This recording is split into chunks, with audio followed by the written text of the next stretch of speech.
So hopefully you guys remember what we did in the last class, है ना? तो हमने क्रिमिनल लॉ किया था, क्रिमिनल लॉ ही कर रहे हैं ऑब्वियसली।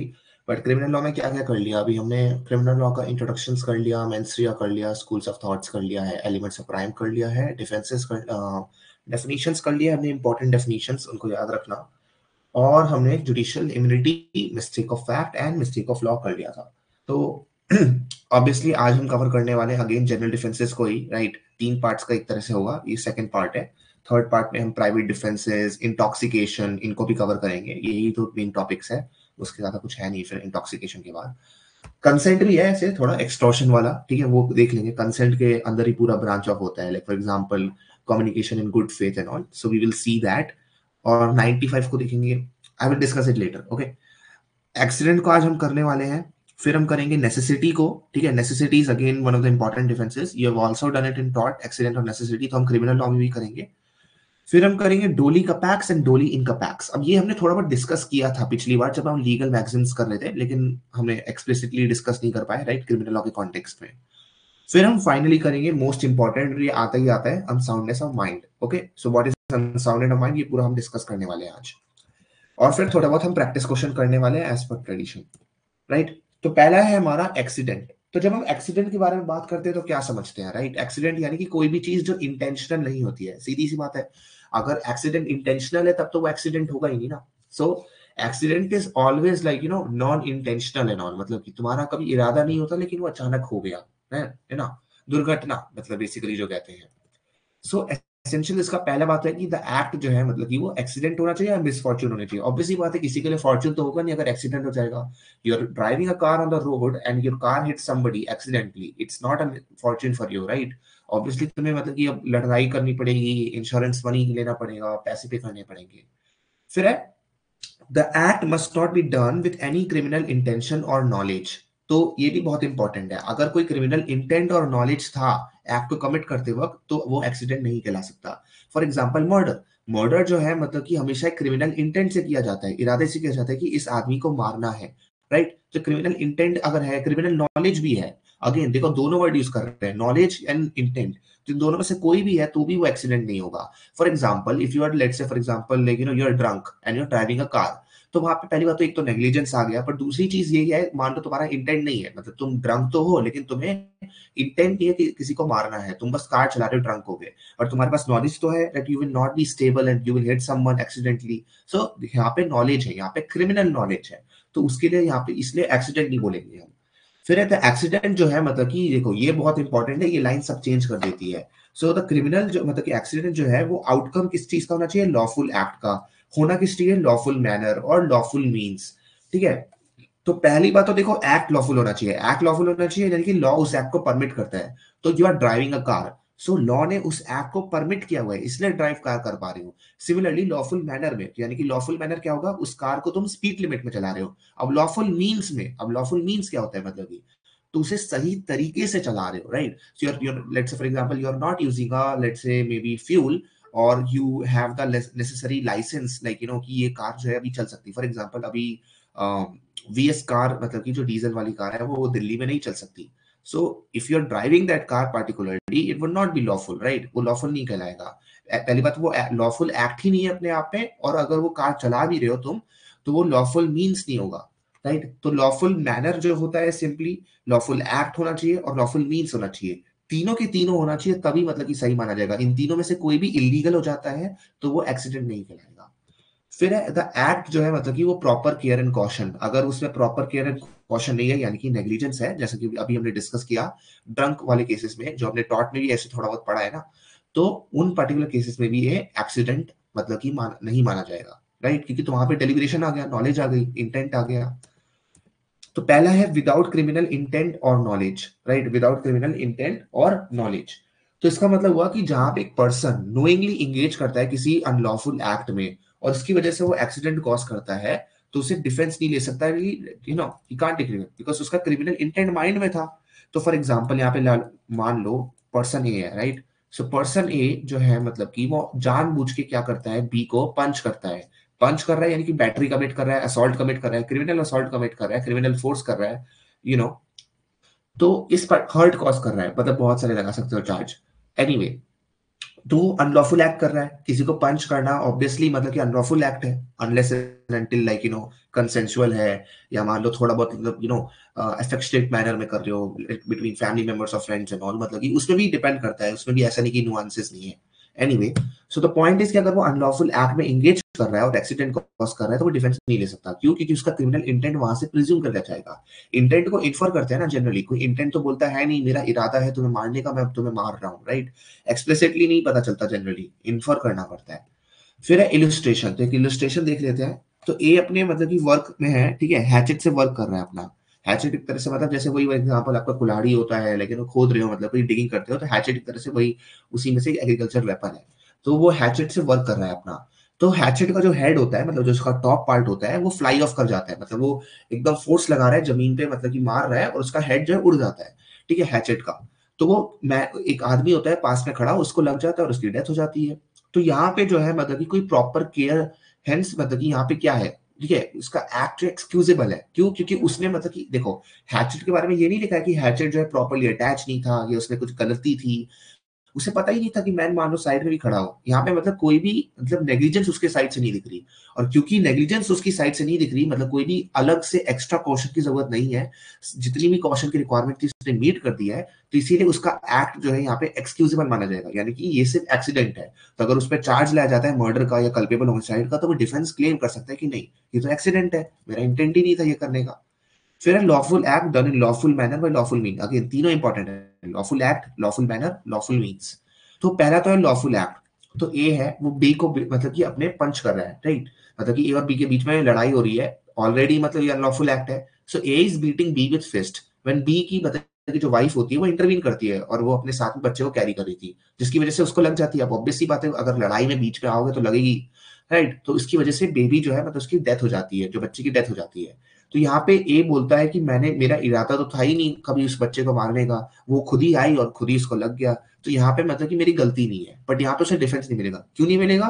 क्योंकि वो उसका जो एक्ट है वो लॉफुल नहीं है ना, यहाँ पे इसका इंटेंट नहीं है, उसका नॉलेज नहीं है, लेकिन उसका एक्ट जो है वो अनलॉफुल है, इसीलिए उसको यहाँ पे डिफेंस नहीं मिलेगा। फिर है accident in unlawful acts, right? तो वही चीज है कि अगर एक्सीडेंट कॉज हो रहा है जब तुम अनलॉफुल एक्ट कमिट कर रहे हो, यानी कि गलत काम कर रहे हो, तो वहां पे तुम्हें डिफेंस नहीं मिलने वाला, राइट? क्योंकि लॉ उन चीज को सपोर्ट नहीं करेगा जो पहले से ही गलत है।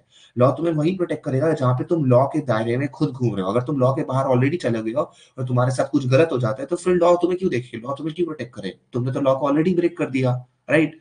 सो इसीलिए यहाँ पे जो है मतलब कि, तो एक्सीडेंट कॉज हुआ है और अनलॉफुल एक्ट में कॉज हुआ है, राइट? तो यहाँ पे इंटेंट मैटर नहीं करता, यहाँ पे सिर्फ इतना मैटर करता है कि उसका एक्ट जो है अपने आप में अनलॉफुल है। फिर आता है कि एक मैकुले का इलिस्ट्रेशन। तो देखो ये मैकुले का इलिस्ट्रेशन जो है वर्बैटम अभी भी रिटेन किया गया है बीएनएस में भी। बीएनएस मतलब कि बेयर एक्ट में नहीं है, okay? It is something like that is just given there commentaries में, लेकिन इट्स इंपॉर्टेंट, एक बार देख लेते हैं, राइट? तो मान लो एक सिटी है, ठीक है, एक सिटी है दिल्ली, मान लो दिल्ली ऐसे बहुत बड़ी है, कोई छोटा सा सिटी ले लेते हैं, चलो हरिद्वार ले लो। तो 100 पिक पॉकेट्स है उसमें, ठीक है, तो 100 पिक पॉकेट्स है, मतलब कि मतलब जेब कतरे, और वो घूम रहे हैं। उनमें से एक जो मतलब कि पिक पॉकेट है, वो मतलब कि वो गन टच कर देता है, मतलब कि पॉकेट जब मार रहा होता है, जेब मार रहा होता है, तो उसमें गन रखी होती है, उसे पता नहीं होता, वो टच कर देता है, जिसकी वजह से गन का जो ट्रिगर होता है वो सेट ऑफ हो जाता है और उस आदमी की डेथ हो जाती है जिस पर्सन से वो जेब काट रहा था। तो क्या इस आदमी को मतलब कि किसी और पिक पॉकेट से मतलब कि डिफरेंट ट्रीट करना चाहिए या नहीं करना चाहिए? तो मैक्यूले यहाँ पे कहते हैं कि that man can't be treated any different than other pickpockets. मतलब when a person engages in commission of an offence, है ना, मतलब जब ये ऐसा एक्ट कर रहा है, ऑफेंस तो है, ऑफेंस क्या है, मतलब कि ऑफेंस ऑफ स्टीलिंग है यहाँ पे। So caused death by pure accident, obviously उसका इंटेंट तो है नहीं, then he shall only the punishment of his offense without any addition on account of such accidental death। मतलब इसमें क्या हुआ, थोड़ा कॉम्प्लिकेटेड लग रहा होगा, लेकिन एक्चुअली में बहुत सिंपल है। तो देखो, आगे जाके अभी हम पढ़ने वाले हैं ऑफेंसेस अगेंस्ट ह्यूमन बॉडी। तो ऑफेंसेस अगेंस्ट ह्यूमन बॉडी में हम पढ़ेंगे कल्पेबल होमिसाइड और मर्डर। तो कल्पेबल होमिसाइड मतलब कि क्या होता है, और मर्डर के बीच डिस्टिंक्शन है, ठीक है? मर्डर और कल्पेबल होमिसाइड में डिस्टिंक्शन ये है कि मर्डर डेलिबरेट होता है, कल्पेबल होमिसाइड डेलिबरेट नहीं होता। फॉर एग्जांपल कि तुम मान लो रास्ते में चल रहे हो, किसी आदमी ने तुम्हें बहुत ही मतलब प्रोवोक कर दिया, he is provoking you and you kill him in the instant, in that particular point in time. ऐसा तो है नहीं अब तुम्हें छोड़ देंगे क्योंकि प्रोवोक किया था उसने, तो इसलिए तुम्हारे पास राइट था उसको किल करने का, obviously not. You will still be charge, right? You will still be punish, you will still be sent to jail. तो लेकिन किस चीज के लिए जेल भेजा जाएगा? कल्पेबल होमिसाइड के लिए। लेकिन वहीं पे मान लो तुम एकदम प्लान करके सोच समझ के गन निकालते हो, शूट करते हो किसी को, तो वहां पे तुम्हारा इरादा है, तुमने इंटेंट पहले फॉर्म किया, you are aware, let's say you had the knowledge, right, preemptive knowledge, और उसके बाद तुमने वो एक्ट किया, तो वहां पे एक डेलिब्रेशन का इंटेंट आ जाता है, प्री प्लानिंग का इंटेंट आ जाता है, तो वहां पे वो मर्डर होता है। लेकिन यहाँ तो सिमिलरली वो यहाँ पे बोल रहे हैं कि यहाँ पे क्या हुआ है, एक तरह से कल्पेबल होमिसाइड हुआ है, राइट, मतलब कि जनरली उसने यहाँ पे डेथ तो कॉज की है, तो डेथ कैसे कॉज की है, एक्सीडेंटल डेथ कॉज की है, राइट, बट अगर वही दूसरा इंस्टेंस होता तो वो कल्पेबल होमिसाइड भी हो सकता था, लेकिन उसका इरादा नहीं था, ना उसके पास नॉलेज थी, उसके पास नॉलेज थी नहीं ना, किसी को पता होता है कि किसी का कोई जेब काट रहा है तो उस जेब में मतलब कि गन रखा होगा, obviously not, knowledge was also not there, intent was also not there, act उसका भले ही अनलॉफुल था, लेकिन वो अनलॉफुल एक्ट कौन सा था, अनलॉफुल एक्ट ऑफ स्टीलिंग था, अनलॉफुल एक्ट ऑफ मर्डर नहीं था, unlawful act of culpable homicide नहीं था। तो इसीलिए मैकुले यहाँ पे कहता है कि यहाँ पे जो है ना उस बंदे को ऐसे ही ट्रीट करना होगा जैसे तुम किसी और जेब खतरे को ट्रीट करते हो, भले ही उसने डेथ भी कॉज कर दी हो, क्यों, क्योंकि ना उसका इंटेंट था ना उसकी नॉलेज थी, तो यहाँ पे वो प्योर एक्सीडेंट की वजह से डेथ हुआ है। लेकिन इंडिया में जो है ना ये रीजनिंग एक्सेप्ट नहीं होती, इंडिया में इस मैन को कल्पेबल होमिसाइड के लिए, मतलब जैसे मैंने अभी बताया, हैंग किया जाएगा, क्यों, क्योंकि कल्पेबल होमिसाइड में सिंपली इतना मैटर करता है कि तुमने डेथ कॉज कर दी है, मतलब कि अनलॉफुल तरीके से, तो उसने डेथ कॉज की है, अनलॉफुल मतलब किलिंग की है, दैट्स इट। तो एक्टस रियस मतलब कि यहाँ पे जो है मतलब कि वो ज्यादा प्राइमरी इंपॉर्टेंस ले लेता है, तो इसीलिए इंडिया में एस पर्सन को जो है कल्पेबल होमिसाइड के लिए चार्ज किया जाएगा। लेकिन ये मैकुले मतलब मैकुले जो ओरिजिनल मतलब ड्राफ्टर था आईपीसी का, उन्होंने सजेस्ट किया था ऐसा नहीं होना चाहिए। So this is something you can keep in mind, like when you are doing the illustrations and all. तो इसलिए याद रखना कि अगर ऐसा illustration कभी आ जाए तो इसमें इंडिया में जो है मतलब उसे फिर भी चार्ज किया जाएगा कल्पेबल होमिसाइड के लिए, लेकिन ओरिजिनली मतलब कि ड्राफ्ट में सजेस्ट किया गया था ऐसा नहीं करना चाहिए। तो वही बात है, मतलब if a person has a reasonable belief that a gun is unloaded, ये दूसरा एग्जांपल है, ठीक है, तो एक मान लो एक पर्सन को मतलब एक रीजनेबल बिलीफ है, हमने असॉल्ट के केसेस ऑलरेडी टॉट में पढ़ चुके हैं, राइट, तो अगर तुम किसी और पे फेक गन भी रखते हो लेकिन उस पर्सन को लगता है कि वो रियल गन है तो वो असॉल्ट ही कहलाएगा, क्यों, क्योंकि उसे तो नहीं पता ना फेक है, तुम्हें पता है, तुम्हारे लिए वो प्रैंक है, उसके लिए वो प्रैंक नहीं है। तो if a person has a reasonable belief that the gun is unloaded and the injury occurs, he is not liable, but if he lakhs reasonable belief and only thinks the gun is empty when in fact is not and causes an injury, he will be liable। यानी कि यहाँ पे simply वो बोल रहे हैं, मान लो मेरे पास गन है, right, let's say for example I have a gun, person A है, उसके पास एक गन रखी हुई है। अब जनरली गन को चेक करते हैं कि लोडेड है अनलोडेड है। अब मान लो तुम्हारा अपना पर्सनल गन है, तुम अलमारी में रखते हो और तुम्हें पता है, तुम हमेशा इस गन को अनलोडेड रखते हो क्योंकि तुम्हारा गन है, तुम्हें क्या फायदा इसका लोडेड रख के, राइट, किसी को इंजरी हो जाएगी तो तुम हमेशा अनलोड करके रखते हो। So suddenly your friend comes and all and you start to like tease that friend कि भाई चलो भाई ऐसे डराते हैं। अब तुम उसको उसकी तरफ वो गन पॉइंट करते हो, अब गन पॉइंट करते हो, वो फ्रेंड समझ रहा है वही मजाक कर रहा होगा और तुम गन चला देते हो, तुम्हें पता नहीं कि गन लोडेड था, तुम्हें रीजनेबल बिलीफ था तुम्हारे पास कि अनलोडेड ही होगा, ये तो इसमें खाली है, और वो चल जाता है और उसकी डेथ हो जाती है। तो यहाँ पे एक्सीडेंट हुआ है, क्यों, क्योंकि एक रीजनेबल बिलीफ है। लेकिन यहीं पे मान लो रीजनेबल बिलीफ नहीं एग्जिस्ट करता, यहीं पे मान लो कि रैंडम गन है, तुमने उठाई और चला दी किसी पे, क्यों, क्योंकि तुम्हारा प्रिजम्पशन अपने माइंड में था कि ये तो लोडेड होगी नहीं जनरली क्योंकि घिरी हुई है। वो कोई रीजनेबल बिलीफ नहीं होता, वो बस तुम्हारे तरफ से बायस है, तुम्हारे पास कोई एक्चुअल में एविडेंस नहीं है उस चीज को बिलीव करने के लिए। तो यहाँ पे तुम लायबल होगे, यहाँ पे तुम कल्पेबल होमिसाइड के लिए लायबल हो जाओगे। बट इस पर्टिकुलर इंस्टेंस पे जहाँ पे रीजनेबल बिलीफ है वहां पे लायबिलिटी अराइज नहीं होगी। ओके, सो ये अनदर इंपॉर्टेंट थिंग है, मतलब वही है, प्रॉपर केयर एंड कॉशन रखना चाहिए और अपना एक रीजनेबल बिलीफ होना चाहिए। फिर आता है हमारे पास कॉन्ट्रीब्यूटरी नेग्लिजेंस। तो कॉन्ट्रीब्यूटरी नेग्लिजेंस मतलब यानी कि प्रॉपर केयर एंड कॉशन जो है दोनों पार्टीज के साइड से होनी चाहिए। कॉन्ट्रीब्यूटिव नेग्लिजेंस हमने ऑलरेडी पढ़ा हुआ है, उसमें क्या होता है, दोनों पार्टीज की तरफ से नेग्लिजेंस होती है, कोई भी एक पर्सन खुद लायबल नहीं होता 100%, कोई ना कोई मतलब कि थोड़ा बहुत प्रोपोर्शन ऑफ जो फॉल्ट्स है वो शेयर करते हैं और उसी के हिसाब से कॉम्पेंसेशन भी रिड्यूस हो जाता है। तो दो बंदे होते हैं स्विंडल एंड ऑसबॉर्न, ठीक है, स्विंडल एंड ऑसबॉर्न जो होते हैं वो सोचते हैं भाई चलो कार रेस लगाते हैं, मतलब दोनों काफी ड्रंक होते हैं and they decide like we want to race the cars. So जब वो ड्राइव कर रहे होते हैं अपनी गाड़ियों को चला रहे होते हैं तेज तेज, तो एक ओल्ड मैन को मतलब उस प्रोसेस में किल कर देते हैं। अब यहाँ पे दोनों को चार्ज किया जाता है क्योंकि दोनों ही कार चला रहे थे, right, so both are tried for the manslaughter. England में मैन स्लॉटर कहते थे। सो वहां पे जो है ओनली वन कार हिट, ठीक है, तो यहाँ पे मतलब कि दोनों की कार मतलब कि हिट कर सकती है क्या, इसलिए ऐसा नहीं कि बोल देंगे भाई कि देखो कार तो दोनों चला रहे थे और दोनों ही ड्रंक थे और दोनों ही नेग्लिजेंट थे। ड्रंक होना मतलब नेग्लिजेंट है, सिंपल है, प्रॉपर केयर एंड कॉशन तो एक्सरसाइज किया नहीं है, तो इसीलिए डिफेंस तो मिलेगा नहीं। और यहाँ पे ये लोग ये भी नहीं बोल सकते कि नहीं भाई कार तो इसकी लगी पहली, इसको चार्ज करना चाहिए, no, because you both contributed to it. तुम आपस में रेस लगा रहे थे, तुम दोनों आपस में ऐसा कर रहे थे, किसी की वजह से भी हिट हो सकता था। Just because his happen to hit does not exactly mean that you will be now scot free, दोनों को चार्ज किया जाएगा, कॉन्ट्रीब्यूटेड नेग्लिजेंस है।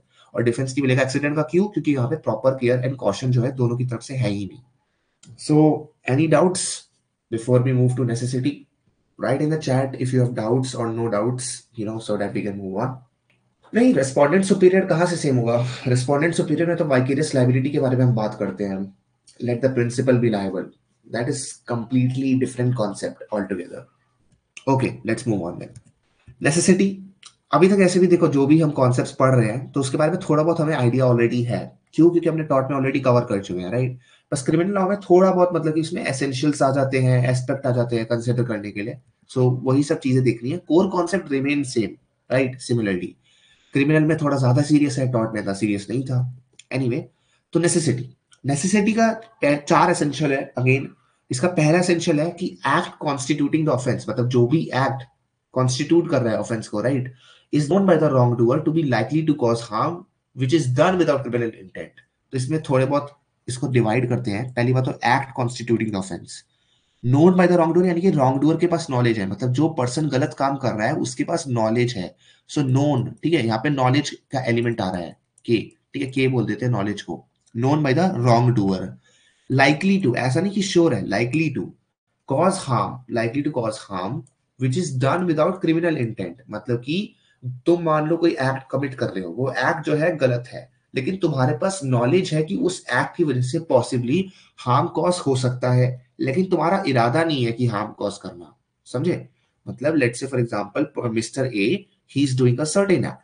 Now mister A does not want to hurt anyone, but he knows the act he is doing is wrong and may cause harm. ठीक है, simply वही बात हुई है यहाँ पे। तो यहाँ पे जो एक्ट है वो रॉन्ग डूअर को पता होता है कि उसकी वजह से कोई ना कोई चोट तो पहुंचेगी, हार्म तो कॉज होगा, लेकिन यहाँ पे कोई क्रिमिनल इंटेंट नहीं होता उस हार्म को कॉज करने का। फिर है कि एक्ट जो है गुड फेथ में होना चाहिए, ऑब्वियसली बात है, अगर मैलिस में हो जाएगा तब तो मतलब क्रिमिनल इंटेंट आ गया ना, तो गुड फेथ में होना चाहिए। फिर है कि act must have been done for the purpose of preventing और अवॉइडिंग, ठीक है, पर्पस ऑफ प्रिवेंटिंग मतलब कि यानी कि आए ही नहीं वो हार्म बाद में, या अवॉइड करना जो हार्म इमिनेंट है। Then the harm aim to be prevent may relate to person और प्रॉपर्टी, तो ऐसा नहीं कि हार्म जो है मतलब लेकिन उससे पर्सन के बारे में, प्रॉपर्टी, दोनों के बारे में हो सकता है। तो हार्म जो है मतलब कि फॉर एग्जांपल, लेकिन इसमें एग्जांपल तो हम देखेंगे ही ऐसे। So you're driving a car. Now you see that there are two, like, you know, cars coming. और एक ना एक कार में तो हिट होगी ही होगी, because and you are driving like you know within the parameters of the law of course.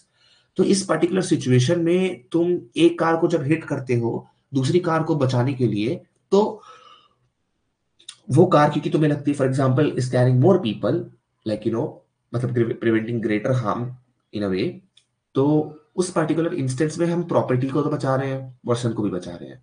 मतलब harm aim to be prevented जो है ऐसा भी हो सकता है, लेकिन कि पर्सन को बचाना है या प्रॉपर्टी को बचाना है, ऐसा नहीं कि एक्सक्लूसिवली बचा किसी पर्सन को हार्म नहीं हो, किसी ह्यूमन को हार्म नहीं हो, सिर्फ उसी के लिए अप्लाई करता है।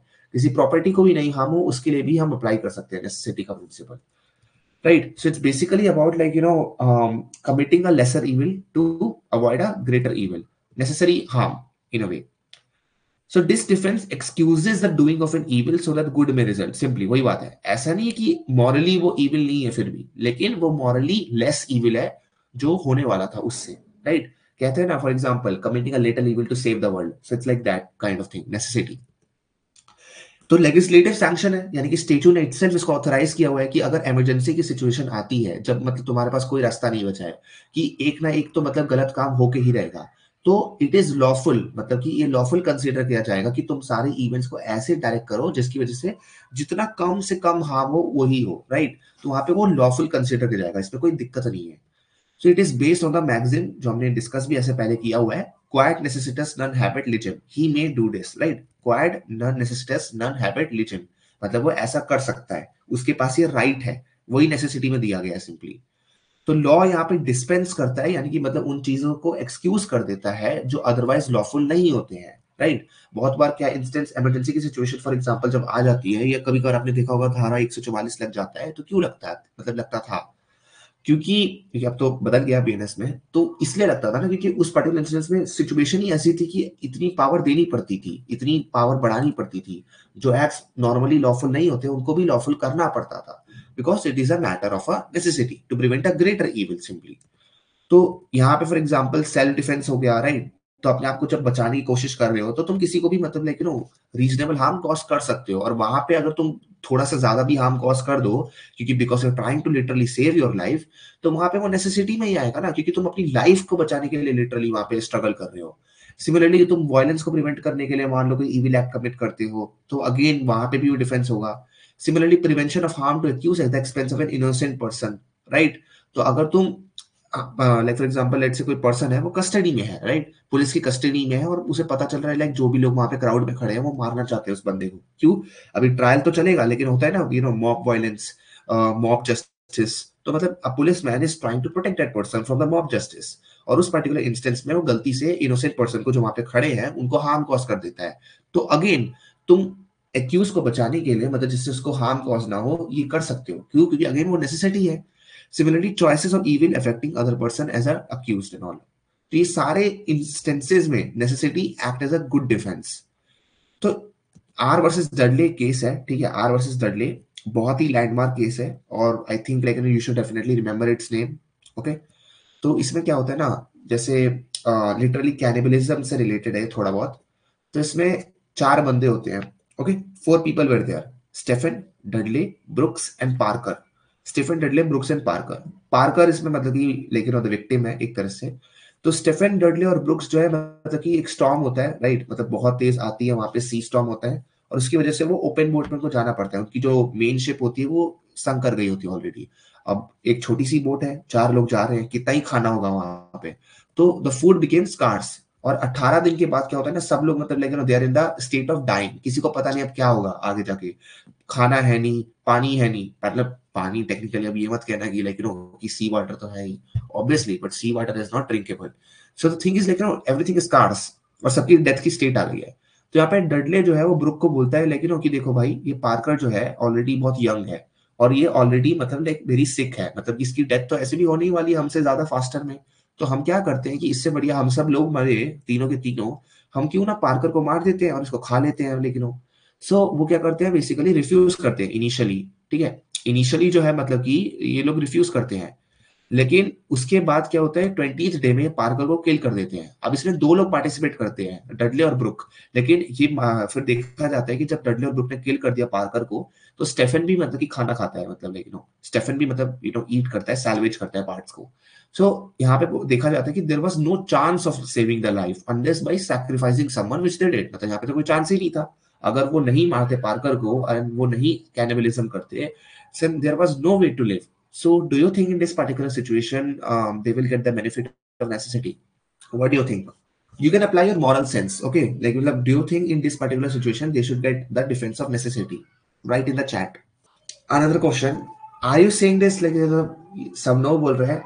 गलत आंसर नहीं है, राइट आंसर है, बट इसलिए बोल रहे हो क्योंकि पता है ये केस के बारे में, because this is the law, और इसलिए कह रहे हो because you think it is also like morally, मतलब पर्सनल ओपिनियन में पूछ रहा हूँ अभी, I am not considering the law right now, you can express your personal opinion. बाकी लॉ तो सिंपल है, लॉ तो सिंपल है कि भाई तुम किसी और की लाइफ लेके अपनी लाइफ को नहीं बचा सकते हो, right. Self preservation is not regarded as the highest priority by the law और the highest necessity by the law. So इसीलिए यहाँ पे मतलब कि लॉ ने बोला कि देखो वही प्रिंसिपल आया ना, तो self preservation is not an absolute necessity, वही पढ़ा है।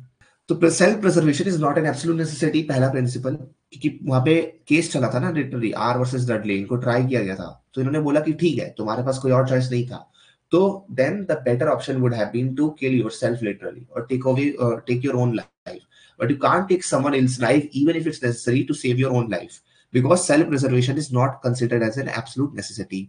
फिर no man can take another's life to preserve one own, यानी किसी और की लाइफ किसी और की लाइफ के ऊपर मतलब की वैल्यू नहीं है, उसकी इंपॉर्टेंट नहीं है। फिर नो नेसेसिटी जस्टिफाइड होमिसाइड, मतलब कि कहीं भी होमिसाइड को जस्टिफाई नहीं कर सकते हो अनलेस एंड अनटिल तुम या तो प्राइवेट डिफेंस के बारे में बात कर रहे हो जहां पे तुम लिटरली कॉन्फ्लिक्ट में हो, या फिर पब्लिक सेफ्टी।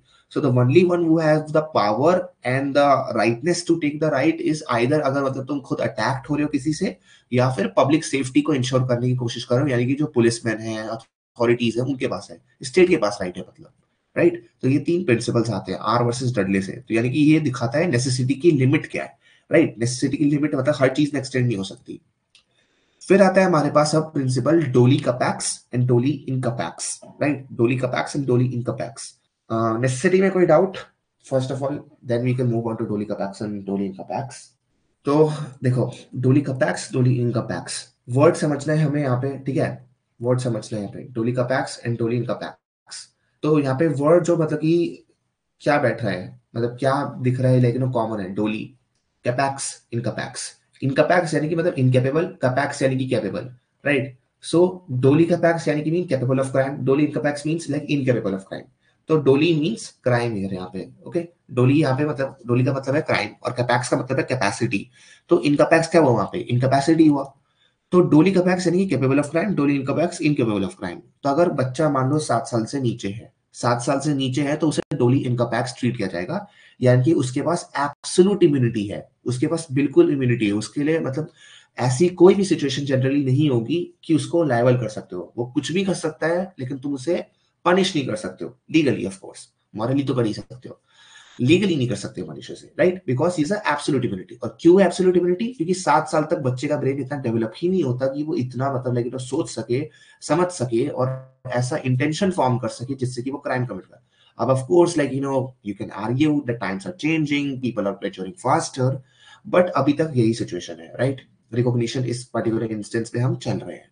और कुछ कुछ रेयर इंस्टेंसेस होते हैं लाइक मतलब एक एक या दो आई थिंक केस हुए थे जहां पे like even a 5-year-old kid was considered liable like for a homicide. I think it was the case of where a person or where a 5-year-old kid had killed his sister, I think, like some कोई MP का case था, anyway। तो वो एक particular individual case था, ऐसे बहुत ही rare होता है, राइट, ऑब्वियसली बात है। क्योंकि पहली बात तो एक तो देखो कैपेसिटी नहीं है, फिजिकल मतलब ग्रोथ ही कितना होता है कि वो कर पाए, पहली बात। दूसरी चीज ये कि मेंटल स्टेट अगेन, तो ऑलमोस्ट मतलब लाइक सारे मतलब एवरेज में अगर देखो तो 3 साल तक, 4 साल तक तो मतलब लेकिन वो बच्चा डेवलप ही करता है रिकॉग्निशन प्रॉपरली। उसके बाद परमानेंट ऑब्जेक्ट परमानेंस भी नहीं होता है, इतनी सारी चीजें नहीं होती, तो वो कर ही नहीं पाता वो सब, लेकिन होती। इसीलिए चाइल्ड अंडर 7 को डोली इनकैपेक्स ट्रेड कहा जाता है, उसे इम्यूनिटी दी जाती है, बेनिफिट दिया जाता है।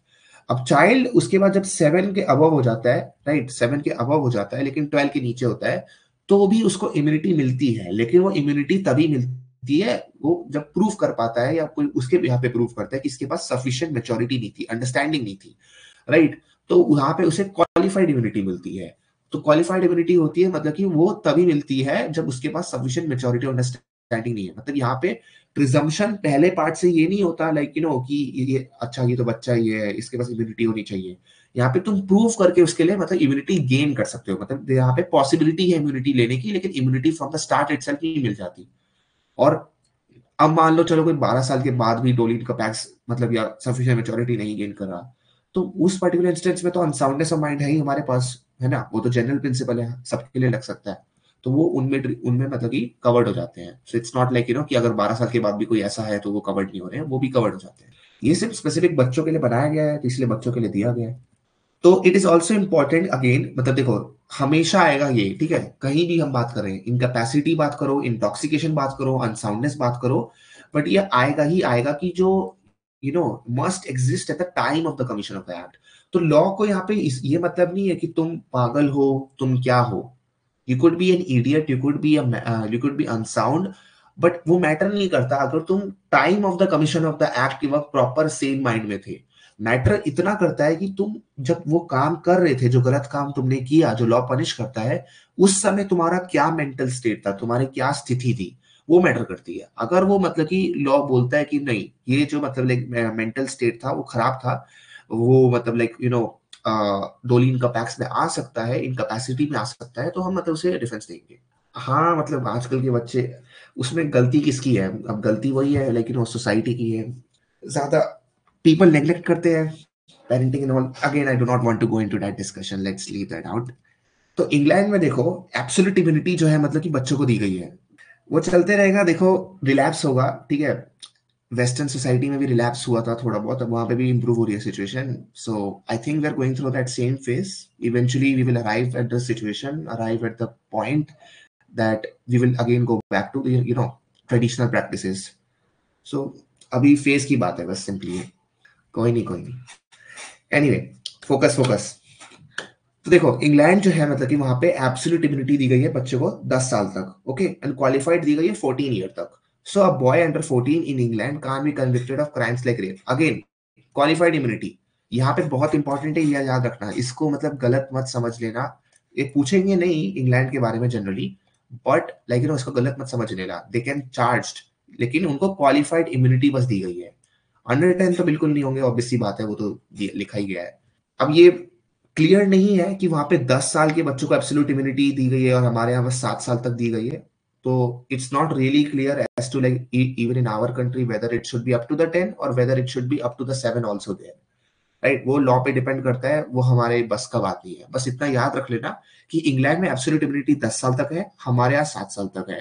क्वालिफाइड इम्यूनिटी वहां के यहाँ 14 ईयर तक है, हमारे यहाँ सिर्फ 12 साल तक है। ओके, ये बस मतलब यू नो फैक्ट्स याद रख लेना, क्योंकि इलस्ट्रेशन में अगर मान लो आ गया, राइट, इंग्लिश लॉ के बारे में बात कर रहे हैं, तो फिर गलत मत कर देना, राइट। मान लो लिखा होगा कि 13 ईयर ओल्ड चाइल्ड, पर वहां पे 14 ईयर तक मतलब कि इम्यूनिटी है, क्वालिफाइड इम्यूनिटी, तो इसीलिए गलत मत कर देना, राइट। ध्यान रखना कौन सी लॉ के बारे में बात हो रही है।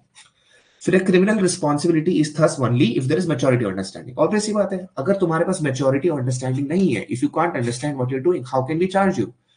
फॉर एग्जांपल, मतलब ये तो वही बात होगी ना, let's say for example you did a wrong, right, तब तुमने मर्डर किया, you do not understand what a murder is. Even if I punish you, what I'm exactly punishing? मतलब हम एनिमल्स को क्यों नहीं पनिश करते हैं? क्योंकि उस एनिमल को थोड़ी ना पता है उसने क्या किया है।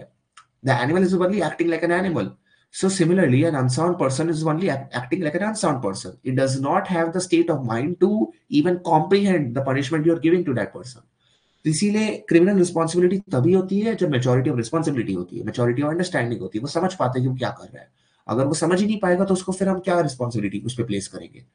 तो इट इज का इसका मैक्सिम है, ठीक है। ये मैक्सिम ज्यादा रेफर नहीं होता है, but I am giving it to you in case like you know it comes, so do learn it well.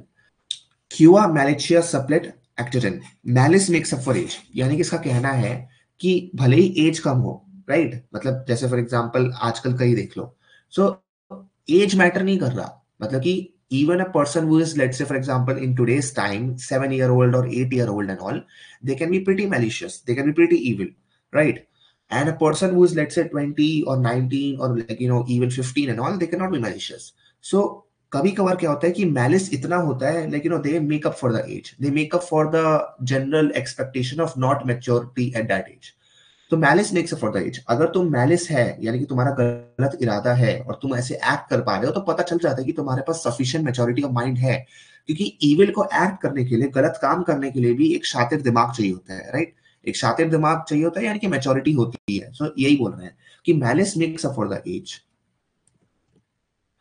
अब आ रहे हैं हम finally unsoundness of the mind पे। Now this is literally the most important difference. मतलब अगर मैं criminal law में कोई सबसे ज्यादा बोलूंगा रिवाइज करने के लिए किसी चीज को, या बार बार देखने के लिए किसी चीज को, then I will say unsoundness of the mind. Okay, because इसमें चेंजेस भी लाए गए थे। ओके, ये बीएनएस में अगर मतलब आ सकता है एग्जाम में, अभी डिस्कस करूंगा मैं कि आईपीसी से जब हम बीएनएस में ट्रांजिशन कर रहे थे, तो ये जो डेफिनेशन थी अनसाउंडनेस ऑफ माइंड को, उसको पहले चेंज किया गया था, फिर बीएनएस का सेकंड वर्जन आ गया तो इसको रिस्टोर कर दिया गया डेफिनेशन को, जब इसमें प्रॉब्लम्स फाइंड की गई।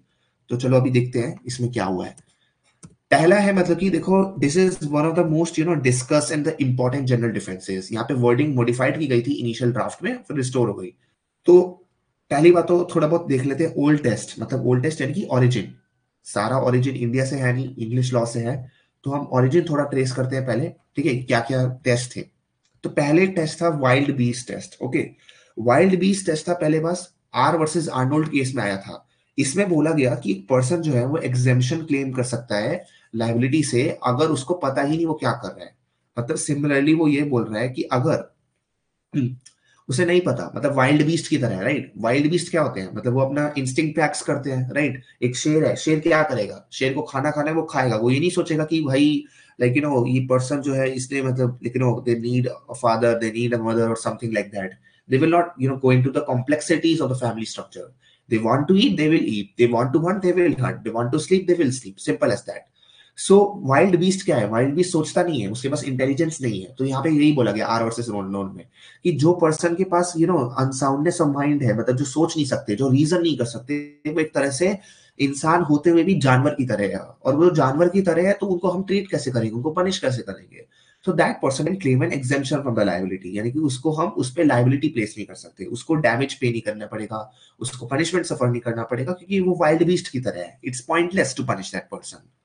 फिर आया लॉर्ड फेरड केस, तो इसमें बोला गया कि अगर वो गुड एंड इविल के बीच डिस्टिंग कर सकता है, देन मतलब कि उसको हम कहेंगे लाइक कि उसके पास अनसाउंडनेस ऑफ माइंड नहीं है, मतलब कि उसके पास साउंड माइंड है। अब ये प्रॉब्लमेटिक हो गया बड़ा, क्यों? क्योंकि देखो भाई, गुड एंड इविल क्या होता है? वाइल्ड बीस्ट टेस्ट तो चलो सब भी समझ आ गया रीजन थोड़ा, लेकिन गुड एंड इविल क्या होता है? हर पर्सन के लिए कोई एक्ट गुड होता है, हर पर्सन के लिए कोई एक्ट इविल होता है। मतलब of course as a majority there are certain acts we fundamentally innately think is good and fundamentally innately know that is the evil, but the point still remain कि objectively किसी भी act को तुम evil, objectively किसी भी act को तुम good नहीं बोल सकते, right? तो और सबके मॉरल सिस्टम अलग होते हैं। For example, different people have different religion, different people have different constitution, different laws, different statutes, different family practices, customary practices.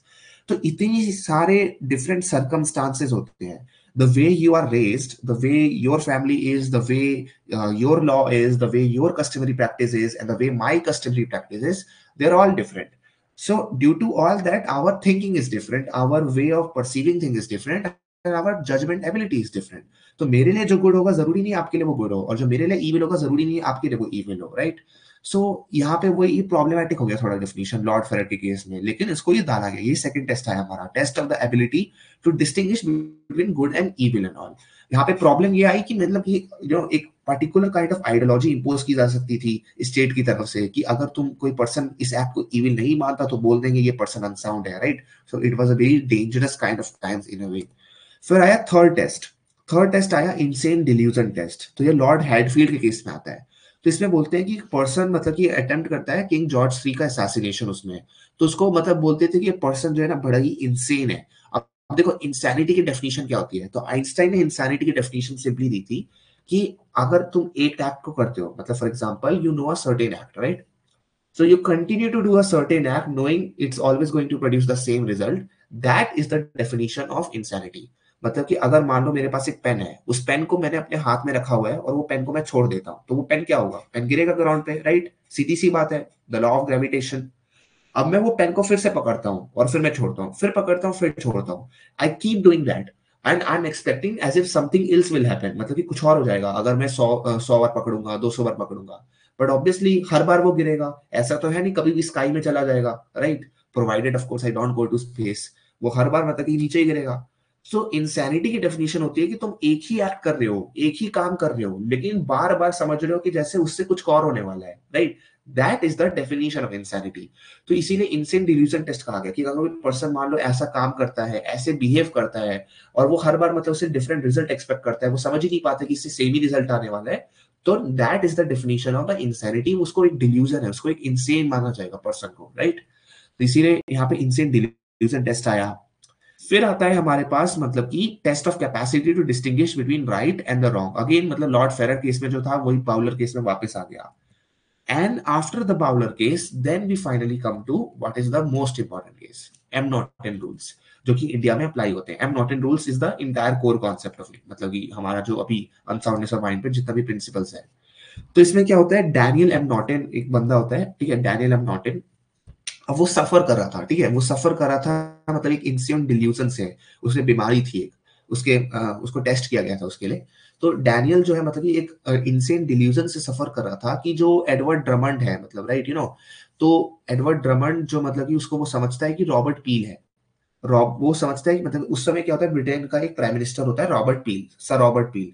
और वो मतलब कि सर रॉबर्ट पील को हर्ट करना चाहता था, क्यों? क्योंकि उसने समझा था अपने माइंड में, अपने डिल्यूजन में कि जो पील है उसने उसे हर्ट किया हुआ है। और वो हर्ट किसको करता है? वो हर्ट करता है एडवर्ड ड्रमंड को, जो कि एक्चुअली में रॉबर्ट पील का सेक्रेटरी होता है। मतलब वो सेक्रेटरी को समझ लेता है ये पीएम है, और वो उसको शूट कर देता है। क्यों? क्योंकि उसने अपने इंसेन डिल्यूजन में माना हुआ था कि पीएम ने उसके साथ कुछ गलत किया है। तो मेडिकल एविडेंस दिखाता है कि डैनियल जो है मतलब एक मॉर्बिड डिल्यूजन से सफर कर रहा है, जिसकी वजह से उसने अपना कंट्रोल लूज कर दिया। अब देखो भाई, लिटरली पीएम के सेक्रेटरी पे शूट हुआ है, तो ऑब्वियसली अगर ऐसे पर्सन को तुम छोड़ दोगे, इनोसेंट डिक्लेयर कर दोगे बोलते हुए कि ये इनसेन डिल्यूजन से था सफर कर रहा, तो नेशन वाइड स्कैंडल तो होगा ही। इसीलिए नेशन वाइड स्कैंडल हुआ।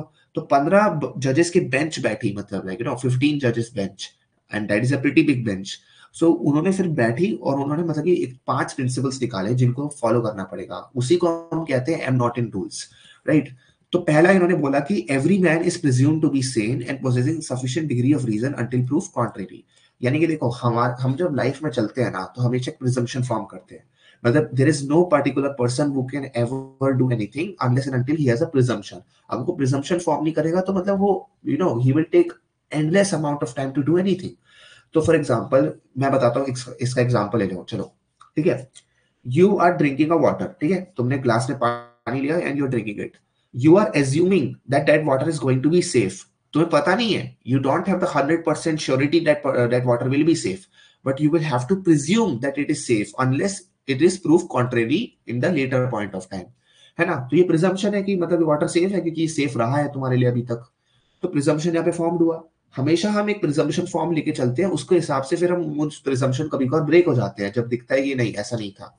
तो यहाँ पे बोला गया कि हर पर्सन को ऐसा ही माना जाएगा कि वो साउंड माइंड का है, उसके पास एक sufficient degree of reason exist करती है, अनलेस एंड अनटिल वो बाद में जाके गलत प्रूव हो जाता है, राइट। तो एक प्रिजम्पशन ऑफ ऑलवेज सैनिटी होगा, पहली बात। दूसरी चीज कि एक्यूज जो है वो डिफेक्ट ऑफ रीजन, मतलब यानी कि वो एक्ट ऑफ कमीशन, मतलब जब भी वो काम हो रहा है, right, eight the time he is doing it. For example in this particular case जब डैनियल ने शूट किया, तो उस वक्त जब वो शूट कर रहा है वो मैटर करता है कि उस पर्टिकुलर पॉइंट ऑफ टाइम पे क्या वो सफर कर रहा था इस डिफेक्ट ऑफ रीजन से या नहीं, right. So he must not be aware of the nature and the quality of the act. अगर उसे पता है कि ये शूट करेगा तो उससे किसी की डेथ होगी, ये क्वालिटी है, तो उस पर्टिकुलर इंस्टेंस में मतलब कि वो रीजन का डिफेक्ट नहीं होगा ना, वो तो बस एक मिस्टेकन आइडेंटिटी का केस हो जाएगा। So he must not be aware of the nature and the quality of the act. Then if conscious at the act and punishable, obviously सी बात है, अगर वो एक्ट की तरफ मतलब एक्ट के वक्त मतलब शूट करते वक्त कॉन्शियस है, हर उसके होश हवास है कि वो क्या कर रहा है, तो उसको पनिश तो करना पड़ेगा ना, क्योंकि वो तो एक नॉर्मल पर्सन है उस समय। फिर अब मेडिकल विटनेस, मतलब किसी मेडिकल विटनेस ने जिसे इस एक्यूज को कभी देखा ही नहीं है उससे पहले, ट्रायल से पहले, उसका ओपिनियन नहीं लिया जाएगा इंसैनिटी पे। ये बहुत इंपॉर्टेंट है, इसका एक वैल्यू है, ठीक है। क्योंकि इसमें क्या होगा कि मान लो किसी ने शूट कर दिया, राइट, किसी ने कोई क्राइम कमिट कर दिया, यही वाला केस ले लो। तो यहाँ पे क्या करेंगे, वो बोलेंगे कोई मतलब रिच पीपल जो है वो मतलब कि हायर कर देंगे किसी मेडिकल डॉक्टर को, डिक्लेयर करवा देंगे अपने आप को इनसेन और बच जाएंगे। इसीलिए यहाँ पे बोला हुआ है नहीं, एक ऐसे डॉक्टर का ओपिनियन नहीं लिया जाएगा जिसने आज तक कभी देखा ही नहीं था इसको और सिर्फ ट्रायल के वक्त देख रहा है। डॉक्टर का ओपिनियन तभी मैटर करेगा या मेडिकल विटनेस का तभी मैटर करेगा अगर उसने पहले से, मतलब ये इंसिडेंट होने से पहले भी उसको ट्रीट कर रहा है और अब आके उसके बारे में ये बता रहा है, राइट। तो इसीलिए ये मैटर करते हैं वो पहले से, ऐसा नहीं कि ट्रायल के वक्त वो मतलब लिटरली एक नया डॉक्टर आ रहा है जिसने कभी देखा ही नहीं इस बंदे को पहले। फिर डिल्यूजन एक्ट टू फैक्ट इनकर responsibility and would one make liable for imagine facts. Now this is again important, this is again important, ठीक है। इंडिया में ऐसे ये एक्सेप्टेड है यानी थोड़ा डिबेटेबल है, ठीक है, but anyway the point is कि ये इंपॉर्टेंट है। अब इसको थोड़ा समझ लेते हैं, राइट। ये पांचवा पॉइंट क्या बोल रहा है, तो देखो इसमें बोला गया delusion to fact, obviously delusion तो है, राइट, अब वो सेम पर्सन तो है नहीं। तो डिल्यूजन टू फैक्ट इनका रिस्पॉन्सिबिलिटी, मतलब जिस चीज के लिए तुम डिल्यूड कर रहे हो ना, उसके जो फैक्ट्स है उसके बिहाफ पे तुम्हारी रिस्पॉन्सिबिलिटी हो सकती है और उसके बिहाफ पे तुम्हारी लाइबिलिटी हो सकती है। यानी कि let's take example, let's say Mr. A is an unsound person, right? Mr. A is an unsound person who shoots someone, and at the time of shooting someone, he is unsound. मतलब ऐसा नहीं था वो stable थे, ऐसा नहीं था वो conscious थे, right? अब वो जब shoot कर रहे हैं उस person को, then in his delusion, in his imagined fantasy that he has, he is believing that he is shooting an innocent woman, and he shoots her, right? Knowing and thinking that that will probably kill her. Obviously हमें पता है वो innocent women तो है नहीं, मतलब कि वहां पे रियलिटी में मतलब एक आदमी है, उस आदमी को शूट किया इन्होंने। अब यहाँ पे लेकिन वो डिल्यूजन, लेकिन क्या कर रहे हैं, वो डिल्यूजन कर रहे हैं कि किसी इनोसेंट वुमेन के बारे में, और उस इनोसेंट वुमेन को वो शूट कर रहे हैं जानते हुए कि उसकी वो डेथ कॉज हो रही है। तो यानी कि उसके मन में उसके इरादा क्या है, और उसने एक्टर्स रियस तो ऑलरेडी हो चुका है, राइट, एक्टर्स रियस हो चुका है, उसको डिफेंस मिल रहा है क्योंकि उसका मेंसरिया नहीं है, लेकिन उसका मेंसरिया तो गिल्टी हो गया ना, अगर उसे ऑलरेडी अपने इमेजिन डिल्यूजन में वो गिल्टी पर्सन है ऑलरेडी।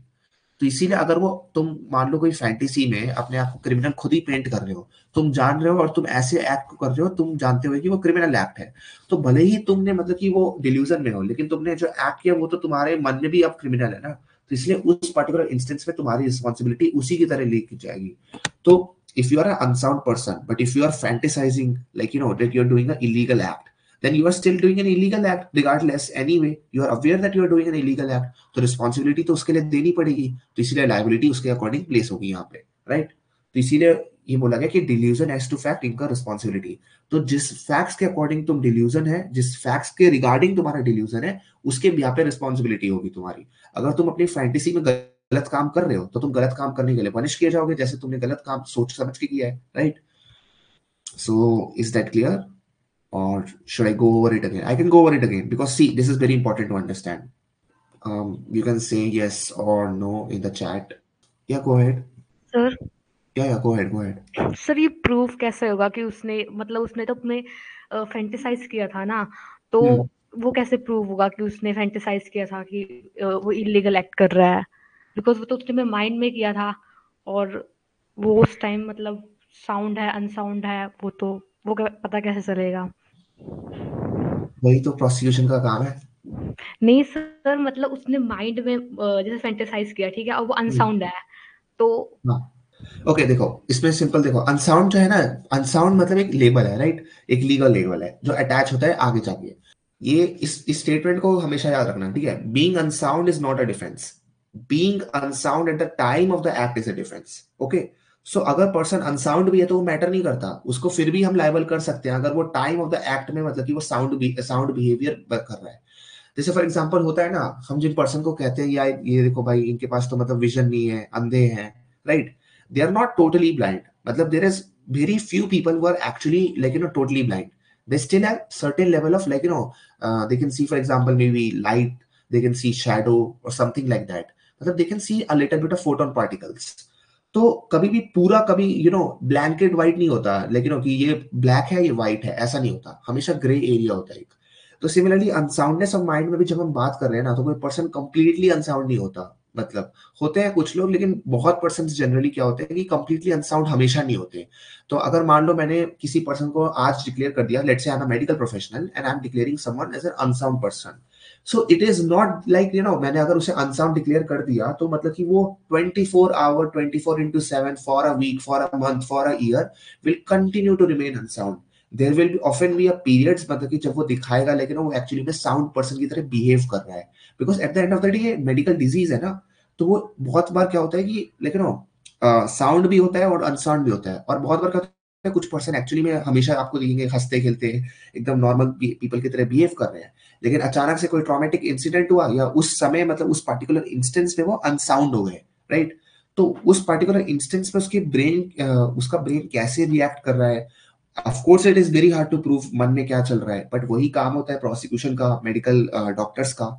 तो यहाँ पे वो एसेंशियल्स में देखो, पहली बात तो वो बोल रहे हैं, राइट, कि जो भी पर्सन, देखो जनरली आपको यही प्रिज्यूम किया जाएगा तुम एकदम सेम पर्सन हो, राइट? ये पहला पॉइंट तो बहुत इजी है, सबको अंडरस्टैंडेबल है, right? That every person is same, every person is sound until and unless proven contrary। फिर वो बोल रहे हैं कि अगर वो उस समय मतलब एक्ट के वक्त मतलब कि अनसाउंडनेस से सफर कर रहा है तभी उसको डिफेंस मिलेगा, अगर वो कॉन्शियस है तो नहीं मिलेगा। ये 2 और 3 पॉइंट है हमारा। पॉइंट नंबर 4 बोल रहा है कि उस मेडिकल डॉक्टर का ओपिनियन नहीं लिया जाएगा या विटनेस का नहीं लिया जाएगा जिसने इस पर्सन को कभी देखा ही नहीं था ट्रायल से पहले। तो अगर कोई पर्सन एक्यूज बन गया है अब और उसके अब वो डिफेंस मांग रहा है, तो तुम एक नया डॉक्टर नहीं बैठा सकते हो वहां पे उसे चेक करवाने के लिए। एक ऐसे डॉक्टर की जरूरत होगी जिसने उसे पहले देखा हुआ है और पहले वो बता सकता है कि ये पर्सन अनसाउंड है, कि ये पर्सन कब अनसाउंड जाता है, ये पर्सन अनसाउंड हो सकता है, क्योंकि तभी तो पता चलेगा ना प्रोबेबिलिटी कि उस टाइम ऑफ द एक्ट में मतलब कि वो अनसाउंड था या नहीं। अगर कोई नया डॉक्टर लाएगा उसे क्या पता, वो डायग्नोसिस ही नहीं कर पाएगा सही से, राइट? और पांचवा पॉइंट जो है वो मतलब उसमें थोड़ा कंफ्यूजन जिसको हो रहा है, राइट? तो पांचवा पॉइंट सिंपली है कि डिल्यूजन एज टू फैक्ट इनका रिस्पॉन्सिबिलिटी। अब यहाँ पे देखो वो क्रिमिनल एक्ट उसने किया है, क्रिमिनल एक्ट किया तभी तो वो ट्रायल में है। अगर उसने कोई गलत काम किया नहीं होता एक्चुअली में तो वो ट्रायल में खड़ा तो होता नहीं। उसने गलत काम ऑलरेडी कर दिया, लेकिन गलत काम करने के बावजूद भी उसे जनरली पनिश नहीं किया जाएगा अगर वो अनसाउंड प्रूव हो जाता है। लेकिन फिफ्थ पॉइंट बोल रहा है कि अगर वो डिल्यूजन में मतलब अपनी फैंटेसी में मतलब कि जो एक्ट कर रहा है उसको वो मतलब वो समझ पा रहा था, मतलब अपनी फैंटेसी में उस एक्ट को समझ पा रहा था, तो भले ही वो एक्ट एग्जैक्टली वो नहीं किया वो जो उसने किया है, लेकिन फिर भी वो उसके लिए लायबल होगा। तो अगर तुम मान लो let's say I kill someone, right? Let's say I kill Mr. A, but in my fantasy I was seeing Mr. B, then I am still doing a wrong act, right? मतलब मैं तो फिर भी गलत काम कर रहा हूँ ना अपने फैंटेसी में भी, भले ही मेरे को थोड़ा बहुत डिल्यूजन है कि मिस्टर ए मिस्टर बी है, जबकि कोई भी एविडेंस नहीं है ऐसा सोचने के लिए मेरे माइंड में, लेकिन फिर भी मैंने जो एक्ट किया है वो तो मतलब कि मैं उसके बारे में जानता हूँ ना कि एक्ट गलत है, तो इसीलिए उसके हिसाब से रिस्पॉन्सिबिलिटी प्लेस की जा सकती है। अब ये कैसे प्रूव होगा? This is something like for which we often refer to like medical professionals और विटनेसेस, क्रॉस क्वेश्चनिंग, ये सब वो ट्रायल का खेल है मतलब पूरा, राइट? और अगर नहीं प्रूव होते तो ऑब्वियसली लाइबिलिटी नहीं होती। तो इसीलिए इंडिया में जो है लाइक जो फिफ्थ पॉइंट है, डिल्यूजन एज टू फैक्ट इनका रिस्पॉन्सिबिलिटी एक्सेप्ट नहीं किया गया है। इंग्लैंड में एक्सेप्ट किया गया है, लेकिन इंडिया में एक्सेप्ट नहीं किया गया क्योंकि it's very hard to prove, you know. So is all clear now? Should we move on? Just write in the chat. Okay okay. तो वही है यहाँ पे, अगर डैनियल मान लो इमेजिन करता ड्रमंड को, मतलब पील जो उसने किया है, ऑब्वियसली बात है, right? The very fact that he imagine shooting would still make him liable for the intention to kill regardless of what he believe. उसका इंटेंट तो यहाँ पे दिख गया ना, फिर भी किसको मारने का इंटेंट था वो मैटर नहीं करता, इंटेंट है वो मैटर करता है, और वो दिख रहा है। एनीवे, अब इंडियन लॉ का इंग्रेडिएंट देख लो, तो इंडियन लॉ में सिंपल है, बड़ा क्रिस्टल क्लियर है। एक एक्ट है, मतलब जो पर्सन ऑफ अनसाउंड माइंड कर रहा है, मतलब वो पर्सन जो है अनसाउंड माइंड का है, राइट? अनसाउंड माइंड का है वो पर्सन जो है अनसाउंड माइंड का, वो इनकेपेबल है, मतलब ऑब्वियसली इनकैपेसिटी एग्जिस्ट करती है। तो इनकेपेबल ऑफ नोइंग क्या क्या है, the knowing of the nature of the act, मतलब वो कैसा काम कर रहा है, किस तरह का काम कर रहा है। फिर एक्ट जो है वो लॉ के कॉन्ट्रेरी है। आप जनरली देखो, ignorance of law is no defence, right? But उसे ये नहीं पता कि act was contrary to law, this is also like one of the factors. And then act was wrong, this is again most important. ये act गलत है, उसे यही नहीं पता, ना उसे ये पता है वो लॉ के खिलाफ है, ना उसे ये पता है कि वो एक्ट गलत है, ना उसे ये पता है कि वो एक्ट क्या है। तो इस पर्टिकुलर इंस्टेंस में उसे कैसे तुम पनिश करोगे, राइट? तो इसीलिए उसको अनसाउंड माइंड डिक्लेयर करेंगे। और ये जो इनकैपेसिटी है, अगेन ये जो इनकैपेसिटी है must be the reason by unsoundness of mind. तो ऐसा नहीं कि तुम ड्रंक हो गए और तुम्हें नहीं पता, क्योंकि वहां पे इसीलिए ये मैटर करता है, अनसाउंडनेस ऑफ माइंड है। ऐसा नहीं कोई और रीजन तुमने दे दिया, तुमने विलिंगली मान लो ड्रंक हो गए और फिर तुम अपने आप को तुमने लेकिन अपने माइंड को खुद ही खराब कर लिया, राइट? तो क्योंकि ऐसा अगर हम अलाउ कर देंगे तो बहुत क्या पर्सन होंगे ना, वो ड्रग लेंगे और फिर अपने आप को एकदम ड्रग के एडिक्टेड होके मर्डर कमिट करने लगेंगे या क्राइम कमिट करने लगेंगे, और फिर बोलेंगे मेरे को तो पता ही नहीं था कि हम जो काम कर रहे हैं वो गलत है, हमें पता ही नहीं था, हम उस माइंड में ही नहीं थे। नो, एक्ट अपने आप में जो है मतलब वो अनसाउंडनेस ऑफ द माइंड की वजह से होना चाहिए, और मतलब कि ये ऑब्वियसली खुद को सेल्फ सैबोटेज करके नहीं होना चाहिए। और इनकैपेसिटी ऑफ नेचर है must exist at the time of doing of the act, of course. तो इनकैपेसिटी कब एग्जिस्ट होनी चाहिए? At the time of the doing of the act. इसीलिए medical insanity is not a defence. Medical insanity क्या होता है? Medical insanity की एक पर्सन है, अगर मान लो 24 घंटे में वो 23 घंटे अनसाउंड रहता है, तो क्या उस पर्सन को हम मेडिकली अनसाउंड कहेंगे? ऑफ कोर्स कहेंगे। क्यों? क्योंकि वो ऑब्वियसली 23 घंटे 24 में से रह रहा है, मेडिकली अनसाउंड है।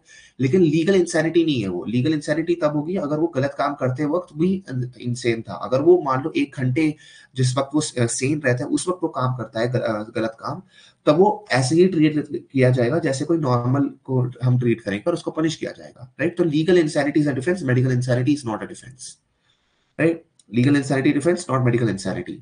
अ समवट क्वियर बिहेवियर, मतलब कि अगर मान लो कोई एक्यूज्ड है, अगर वो थोड़ा सा अजीब बिहेव कर रहा है ना, मतलब कि क्राइम को कमिट करने वक्त, तो इसका मतलब ये नहीं हम उस एक्यूज को बोल देंगे ये तो पागल है। बहुत सा मतलब we are humans, we often act odd, right? बहुत बार हम ऐसे एक्ट करते हैं, our friends, our people whom we know, like we often find their behavior odd, right? अब कुछ लोग होते हैं कॉफी में वाटर में मिक्स कर लेते हैं, so we often find it odd and all, but the thing is like we will not say like these people are mad, these people are insane and all, we will not say that. तो merely cure behaviour की वजह से मतलब कि किसी को तुम ये नहीं बोल सकते वो पागल है, राइट? या एस्टैब्लिश नहीं कर सकते हो। फिर unsoundness of the mind does not always means insanity but can include it. मतलब कि अनसाउंडनेस ऑफ द माइंड में इंसैनिटी जरूरी नहीं है। अभी हमने बोला लीगल इंसैनिटी, राइट? तो इसीलिए इंसैनिटी इंक्लूड नहीं है। व्हाट? मैगी में कोल्ड ड्रिंक कौन पिला रहा है भाई? Anyway, unsoundness of mind does not always mean insanity but can include it, right? फिर legal insanity is adduced from the, कोई नहीं मिक्स कर लो, मतलब मैंने ये नहीं बोला मिक्स नहीं कर सकते। Okay, legal insanity is adduced from circumstances. तो इलिस्ट्रेशन देख लेते हैं, ठीक है? ए है, मर्डर प्लेस को वो छोड़ देता है जैसे ही वो मर्डर कमिट करता है, और वो कन्फेशन में रिमेंबर करता है कि उसने वो मर्डर किया है। तो यहाँ पे पता चलता है कि वो मेडिकली इंसैनिटी है, उसके पास अबनॉर्मैलिटी है। लेकिन ये मैटर नहीं करता। क्यों नहीं मैटर करता? क्योंकि वो उसको पता है ना उसने मर्डर किया है, और उसके बाद वो, अब मर्डर करने के बाद तुम क्या करोगे? तुम फ्ली करोगे जल्दी से, राइट? जनरली मतलब बहुत लोग छुपा देते हैं बॉडी अच्छे से, कंटिन्यू करते हैं नॉर्मल, एकदम शातिर बनते हैं, वो अलग बात है। बट उसने मर्डर को छोड़ दिया, वो समझ गया कि उसने काम गलत किया और उसे पकड़ने आएगी पुलिस, वो भाग गया वो। तो यहाँ पे उसे मतलब कि उसको पता है वो क्या कर रहा है, तो इसलिए यहाँ पे उसको लीगल इंसैनिटी नहीं है, उसको पता था वो अनसाउंड नहीं है, वो अपने कॉन्सिक्वेंसेस को समझ पा रहा है। तो इसीलिए यहाँ पे ये मैटर नहीं करता कि मेडिकल इंसैनिटी थी या नॉर्मेलिटी थी, उसे डिफेंस नहीं मिलेगा। अब आता है एक अमेरिका में सोडमन वर्सेस आर।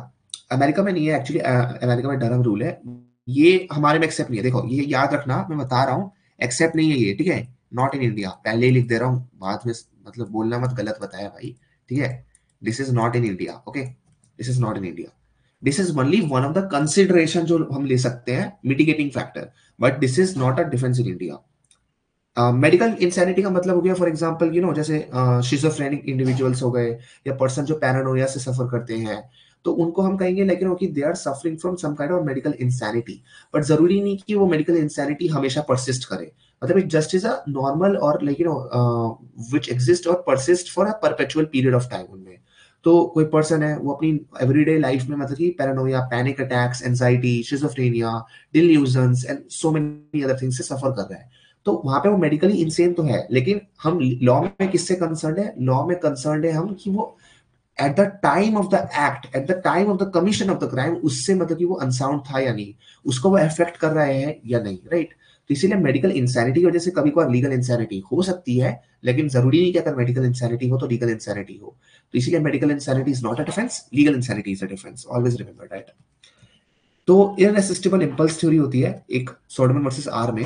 तो इसमें बोला गया कि अगर कोई एक्ट करते हो, राइट, अगर कोई मतलब काम करते हो, जो काम कर रहे हो वो इसलिए करते हो क्योंकि इररेसिस्टिबल इंपल्स थ्योरी है, मतलब तुम्हारे पास एक इररेसिस्टिबल इंपल्स आया उस काम को करने का, और वो इसलिए आ रहा है क्योंकि तुम्हारे पास, तुम एक डिजीज से सफर कर रहे हो और तुम्हारे पास कोई चॉइस ही नहीं है कि तुम उसको सकम कर जाओ, then it may work as a difference. मतलब बात ये है यहाँ पे कि मान लो I am walking, right, I am walking and I feel a sudden irresistible impulse to kill someone.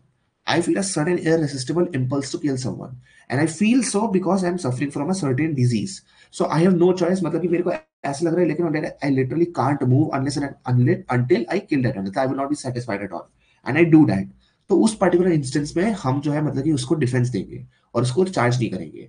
अब ये प्रॉब्लमेटिक हो गया, क्यों? क्योंकि इसमें प्रॉब्लम पता है क्या है, देखो ये ऑलरेडी अनसाउंडनेस ऑफ माइंड पूरा मेंटल से रिलेटेड है, राइट, माइंड से रिलेटेड है, already so hard to prove है। तो अगर हम इसको अलाउ कर देते ना, मतलब कि इंडिया में प्रॉब्लम ये होती है कि बहुत लोग क्लेम करने लगते हैं, देखो I had a irresistible impulse to do that, I had a irresistible impulse to do wrong, right. और फिर मतलब कि ये पूरा पॉइंट ही डिफीट कर देता है सेल्फ कंट्रोल का, क्योंकि सेल्फ कंट्रोल क्या है basically, to resist temptation, to resist impulses, right, bad impulses. तो इसीलिए ये बहुत ही प्रॉब्लमेटिक था, इसीलिए इंडिया में रिजेक्ट कर दिया गया, ठीक है। ये प्रिवी काउंसिल ने सजेस्ट किया था और इंडिया में से रिजेक्ट हो गया, right, because it only works as a mitigating factor, otherwise वो defeat the point of self control.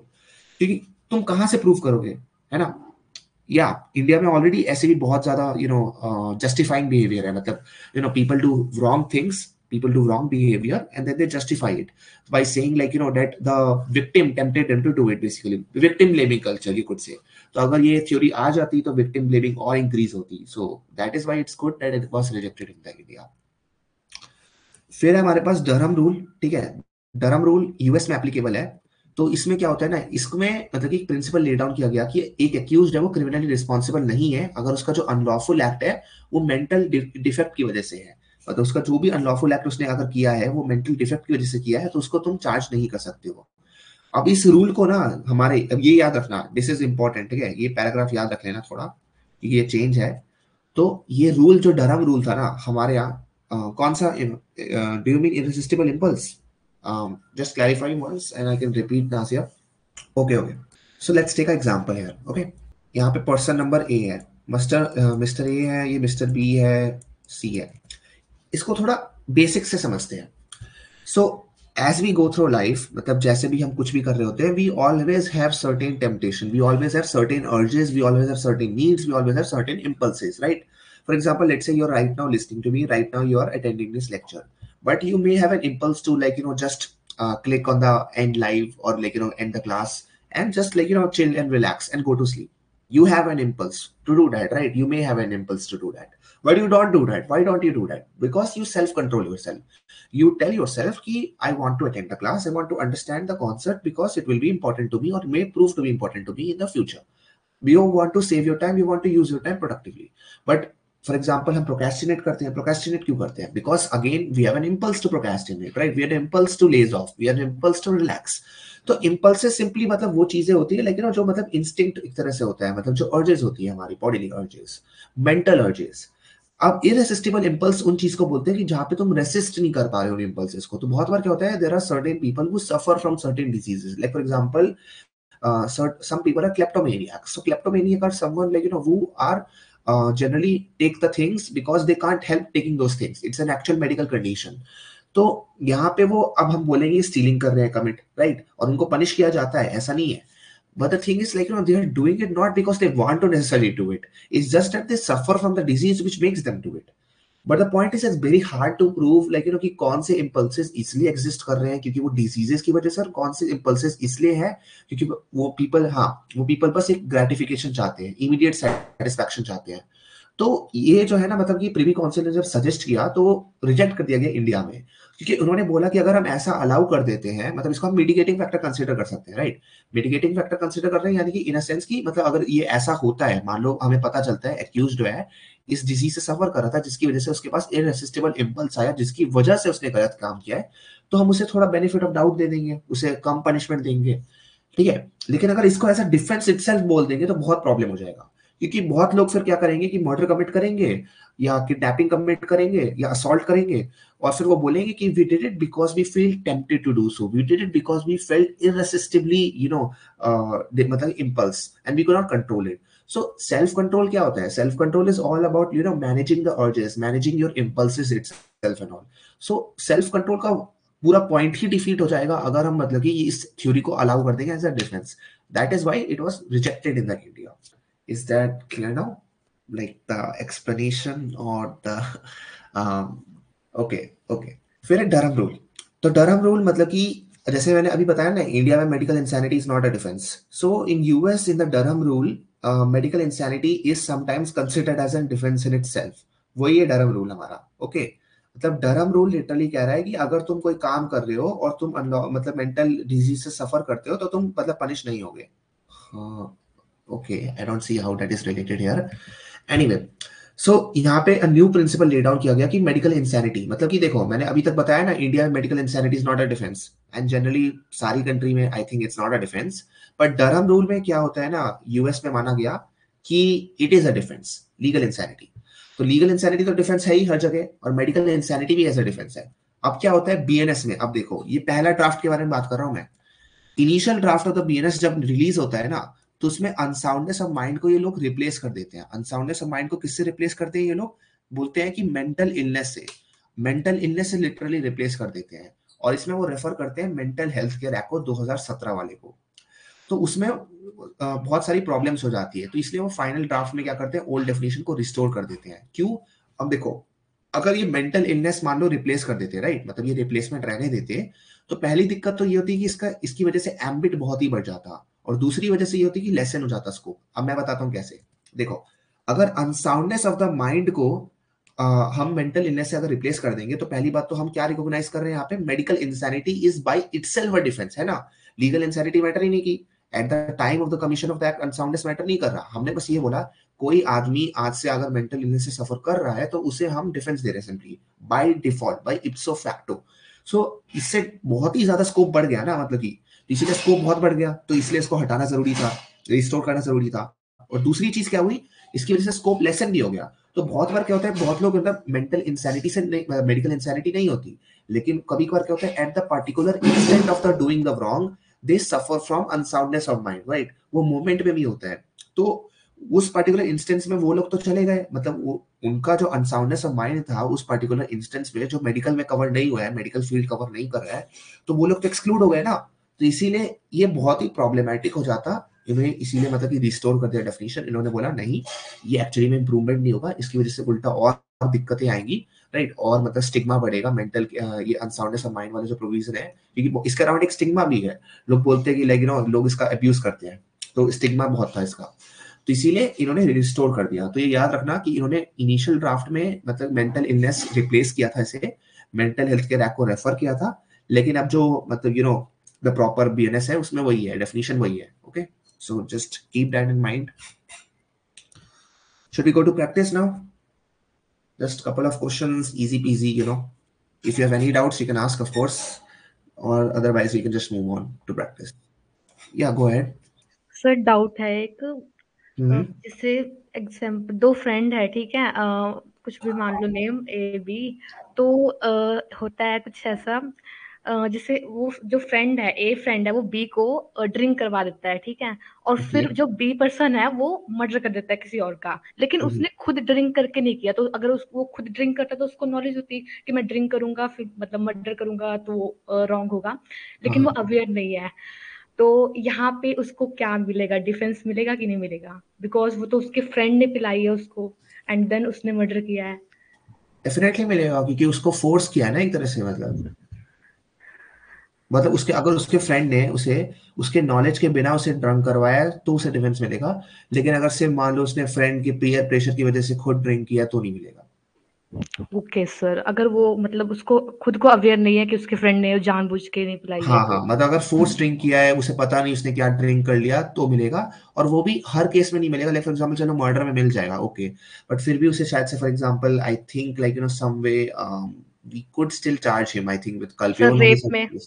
Rape में नहीं मिलेगा क्योंकि उसमें कंसिडर किया जाता है, मतलब एटलीस्ट इंडिया में, ऑस्ट्रेलिया में मिल जाएगा, लेकिन इंडिया में माना जाता है कि no person can ever be drunk enough to not distinguish और not know what he is doing in this particular act. Sir अगर वो एक्सीडेंट कर देता है हाँ, तो। तो अगर वो इनवॉलेंटरी ड्रंक है तो मिल हाँ, जाएगा शायद से। एक्सीडेंट में मिल जाएगा। हाँ, अगर इनवॉलेंटरी ड्रंक है तो। Okay sir, involuntary. Next class में हम डिस्कस करने वाले हैं, है ना, drunkenness is a different. Okay sir, clear. Okay okay okay, let's move on. सब लोग इतना कॉन्फिडेंस से आंसर कर रहे हैं और सब लोग इतना गलत आंसर कर रहे हैं। इसमें बोला गया है which of the following is not an essential element of accident. ठीक है, अब एक्सीडेंट में देखो, एक्सीडेंट और मिसफॉर्चून होगा, ऑब्वियसली बात है, ए एलिमिनेट हो गया। जो आउटकम है वो लॉफुल एक्ट होना चाहिए, लॉफुल मैनर चाहिए, लॉफुल मीन्स हो गया। प्रॉपर केयर एंड कॉशन होगा तभी तो, अगर प्रॉपर केयर एंड कॉशन नहीं है, नेग्लिजेंस है, तब तो मतलब कि एक्सीडेंट होगा नहीं, वो तब तो डेलिब्रेशन होगा। And everyone has answered D. पढ़ नहीं रहे हो, पढ़ नहीं रहे हो, कोई नहीं, सबका आंसर गलत है इसमें। Let's hope for a better response next time. मैं हमेशा बोलता हूँ, फिर से बोल रहा हूँ, किसी को भी फॉलो मत किया करो, अपना दाना करो। Because there is no way I believe like everyone answered just for themselves. In case of an accident caused during a lawful act, the accused is generally, yeah, इसमें तो easy है। नहीं नहीं, essentials के बारे में बात हो रही थी। हाँ हाँ, तो क्वेश्चन रीड करना चाहिए, वही तो बोल रहा हूँ। फॉलो मत किया करो भाई, किसी ने अगर बोल दिया D B C, like just form your own opinion, don't follow anyone else. इसको देखो एलिमिनेट कर सकते हो, इसमें इसमें एलिमिनेशन की बस जरूरत है। अब जैसे बताओ, आर वर्सेस डडले में हमने क्या डिस्कस किया था? नेसेसिटी डिस्कस की थी, राइट। सोडमन वर्सेस आर में हमने क्या डिस्कस किया था? इंसैनिटी डिस्कस किया था। इसमें केस की बात हो रही है तो मैकुलर इलिस्ट्रेशन तो हो नहीं सकता। तो क्या बचा हमारे पास? Option number B is the correct answer, right. When you don't know, use elimination. When you do know, of course I mean you do know then. Good good.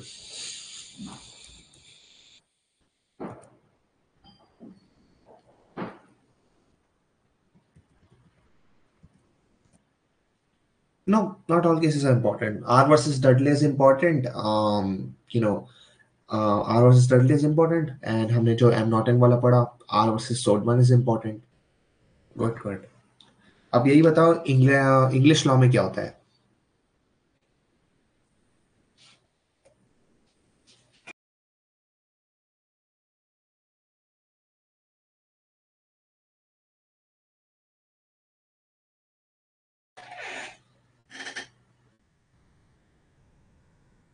Yup, चलो अब ये तो बता ही दिया, तो बता दो सी और डी कैसे रिलेटेड है। मतलब वो भी एक एज है, राइट, तो वो भी बता ही दो कि कैसे इंग्लिश लॉ और इंडियन लॉ से रिलेट करोगे, if you can of course. 12 साल जो है, किसकी एज है इंडियन लॉ में? 12 साल मतलब कि अपर कैप है डोली इनका पैक्स की क्वालिफाइड इम्यूनिटी। और इंग्लैंड में 14 ईयर क्वालिफाइड इम्यूनिटी का अपर कैप है ना? या correct Nazia, I am not in rules. चलो अच्छा है, इसमें सब लोग फॉलो नहीं कर रहे हैं एक ही चीज को। So B is the correct answer. ठीक है, देखो डी नहीं है, ठीक है, डी नहीं है। Legal insanity differs from medical insanity. अब इसमें देखो, हमेशा याद रखना कि कभी भी वर्बैटम में मत जाओ। वर्बैटम मतलब क्या हुआ, रेप्लिका, ठीक है। तो तुम अब ढूंढ रहे होगे लाइक कि डी जो है मतलब इसमें तो ऐसा कभी लिखा ही नहीं पांचों प्रिंसिपल में। Exact to exact, exact to exact नहीं देखना है, हमें देखना है इम्प्लाइडली लिखा है नहीं। तो अगर तुम थर्ड प्रिंसिपल देखोगे तो थर्ड मतलब फोर्थ प्रिंसिपल देखोगे तो फोर्थ में क्या बात की गई थी, कोई भी ऐसे मेडिकल विटनेस को नहीं बुलाया जाएगा जिस मेडिकल विटनेस ने ट्रायल से पहले उस एक्यूज को एग्जामिन नहीं किया है। तो यानी कि इसका मतलब यही कह रहे हैं वो कि मेडिकल इंसैनिटी जो है मतलब वो बाइंडिंग नहीं होगी, मेडिकल इंसैनिटी डिफर कर रही है। इसीलिए तो वो बोल रहे हैं कि लेकिन कि उस बंदे को नहीं लाया जाएगा जिसने पहले कभी देखा ही नहीं था। सो legal insanity is different from medical insanity, right. और इंडिया का जो रूल है वो क्या है, इंडिया का रूल यही है ना कि legal insanity matter not medical insanity, और हमारा किस पे बेस्ड है, एम नॉट एंड रूल्स पे है। तो obviously option D can't be there, option D has to be the part of the M'Naghten rules. So B is the correct answer. चलो इसमें बता देता हूँ फिर। देखो, इसमें बोला है what happens if a person causes harm while preventing a greater harm.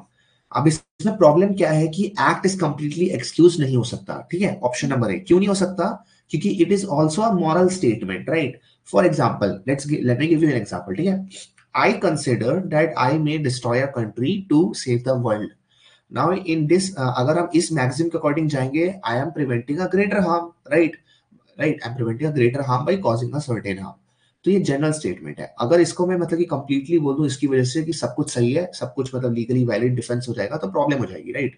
Anyone will want to do any harm to say like मैं तो मतलब I will doing this for greater harm prevention, right. Cult, basically जो cult ideology होती है, तो option A हो नहीं सकता। फिर सर आंसर राइट कर दीजिए ऐसे रिकॉर्डेड में।